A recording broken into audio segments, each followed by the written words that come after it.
ating screen. Ay, bakit yan, ito muna po. May tanong po ako sa inyo dito. What is the best Christmas gift? Dahil nga, di ba, December na ngayon, December 3, ilang araw na lang, Pasko na, binibilang nyo na rin po ba? Sino yung mga nagka-countdown to December 25? Ilang araw na lang, 22, tama ba? Bilangin na sa math, 22 days ba? Before Christmas, 23 days? 22 days ata kasi December 3 ngayon. So, 25 minus 3 is 22. So, ngayon, dahil nga Christmas season, ang una ko pong tanong is, what is the best Christmas gift? Sino pong gustong sumagot? Idea niya sa best Christmas gift. Si Crispina, anong idea mo? What is the best Christmas gift for you? Buhay po. Buhay, yes. Kasi, di ba, yung paggising mo sa umaga, humihinga ka pa rin, yun po yung the best gift na binigay ni Lord sa atin. Amen. Every day, yung Christmas gift. Sabi naman ni Sis Vilma, good health yata yun, nawala na good health. Sabi dun sa niya, good health, yes. Buhay natin, napaka-simple naman yung mga idea ng Christmas gift. Yan araw-araw natin. Wala ba kayong dinidesire sa Pasko? Jesus is the best gift. Amen. Sabi ni Ate Gina, Jesus is the best gift. So, lahat tayo may mga kanya-kanyang idea kung ano ba yung ating Christmas gift. And nakakatuwa nga yung sagot kanina ni Crispina, yung buhay mismo. And sabi ni Ate Gina, ang Panginoong Jesus, He is the best gift kasi siya rin talaga yung naging source, naging posible na magkaroon tayo ng eternal life because of Him. So manalangin muna po tayo bago po tayo magpatuloy. So maglit tayong muling i-dedicate, i-commit ang time na ito sa ating Panginoon. Hallelujah, Lord. Muli po, kinocommit namin ang oras ng aming pag-aaral sa iyo. Tinataas po namin ang aming mga puso. We humble before you, Lord God. Once again, nagpapasaliksik po kami.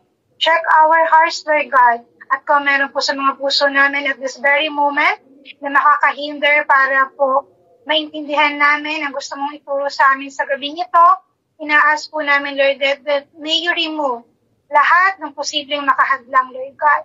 We acknowledge, Panginoon, na marami kaming pagkukulang before you, marami kaming mga pagkakamali, Lord God. But we will remember who you are. You are a faithful God na once, Panginoon, na inaamin namin ang mga pagkakamali, nililinis mo po kami, Panginoon, as you forgive us sa aming mga pagkakasala. Right now, we just invite the Holy Spirit na patuloy pong itama ang aming mga puso. And even, Lord God, nag-aaral kami, Lord God, nang virtually lang magkakasama. We trust that your Spirit will unite us, Lord God, as one. And Panginoon, sama-sama mo po, Panginoon, na i-receive ang aming pagpupuri sa iyo at pag-aaral na ito sa iyo sa gabing ito, Panginoon. Receive our hearts, Lord God.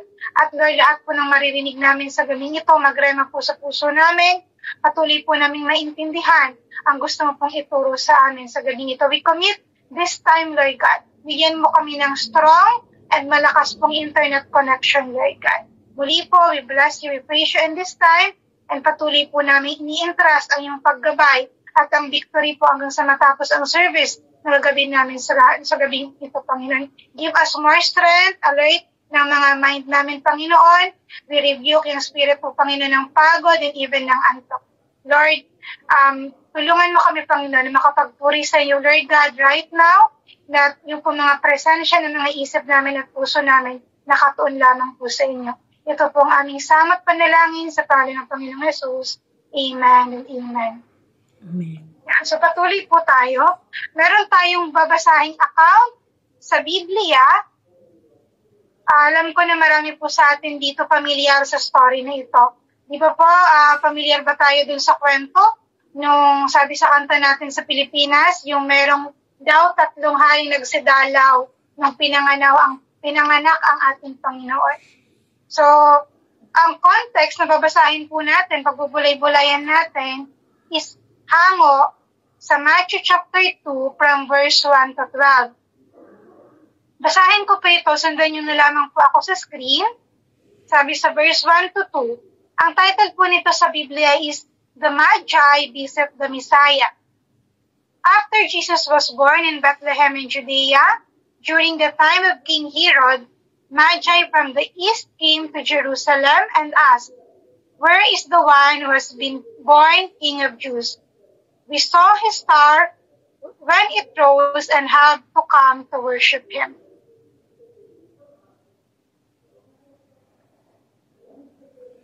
When King Herod heard this, he was disturbed, and all Jerusalem with him. When he called together all the people's chief priests and teachers of the law, he asked them where the Messiah was to be born. In Bethlehem, they replied. In Judea, they replied, for this is what the prophet has written. But you, Bethlehem, in the land of Judah, are by no means least among the rulers of Judah. For out of you will come a ruler who will shepherd my people Israel. Then Herod called the Magi secretly and found out from them the exact time the star had appeared. He sent them to Bethlehem and said, "Go and search carefully for the child. As soon as you find him, report to me so that I too may go and worship him." After they had heard the king, they went on their way. And the star they had seen when it rose went ahead of them until it stopped over the place where the child was. When they saw the star, they were overjoyed. On coming to the house, they saw the child with his mother Mary, and they bowed down and worshipped him. Then they opened their treasures and presented him with gifts of gold, frankincense, and myrrh. And having been warned in a dream not to go back to Herod, they returned to their country by another route. So yun po yung context. Sino po i-raise nyo nga yung press nyo nga yung like or yung heart kung alam nyo na yung story na ito. Yun po yung story when the wise men visited our Lord Jesus Christ nung pinanganak po siya. So kanina po, tinanong ko kayo kung ano po yung idea nyo sa best Christmas gift. At alam ko na marami sa atin, ang sinasabi nga natin is ang pinaka-the best na receive nating regalo, isang buhay natin. And ang pinaka-best talaga na regalo, hindi lang sa Pasko natin nare-receive, is ang magkaroon tayo ng buhay na walang hanggan. And naging posible nga yan because of our Lord Jesus Christ. But for God so loved the world that He gave His only begotten Son, that whosoever believes in Him shall not perish, but have everlasting life. So Jesus Christ, sabi kanina, is the best gift. And yung buhay na meron tayo, especially yung assurance na meron tayong buhay na walang hanggan, yan po ang isa, kung hindi man, sa pinaka-the best na regalong natanggap natin. Pero, ano po ba yung kaya natin rin na ibigay sa Panginoon? Sa Diyos na nagbigay ng kanyang buhay sa atin, sa Diyos na naging posible na magkaroon tayo ng buhay na walang hanggan dahil sa Kanya. Ano yung pwede nating ibigay naman sa Kanya bilang regalo? So ngayong gabi, we will talk about the gift of effort.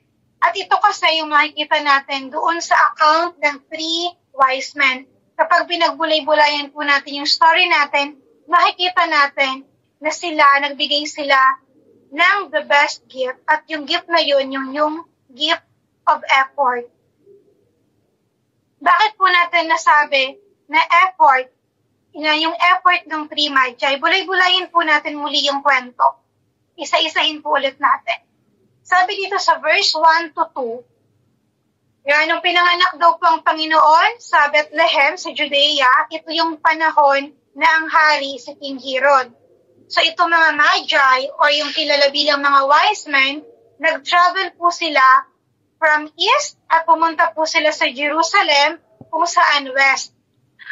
According po sa mga studies, ang layo daw po nitong east na ito daw pong east na ito ngayon, kung sa panahon natin, ito yung Iraq. Galing sila dyan at pumunta nga sila sa Jerusalem. This is about 550 miles. Kung baga, parang galing ka ng Apari sa Pilipinas at pumunta ka ng Cebu. Nag-travel po sila, ganun po kalayo. And remember nung time na yon, wala pa po mga kotse, wala pang taxi, wala pang kahit tricycle, kahit pedicab, wala pa. Ang mode of transportation ng panahon na yon ay ang equivalent ng Mercedes-Benz nung panahon na yon is yung mga camel or kaya mga donkeys. So they traveled using camels or they traveled na naglalakad lang. They traveled on their foot.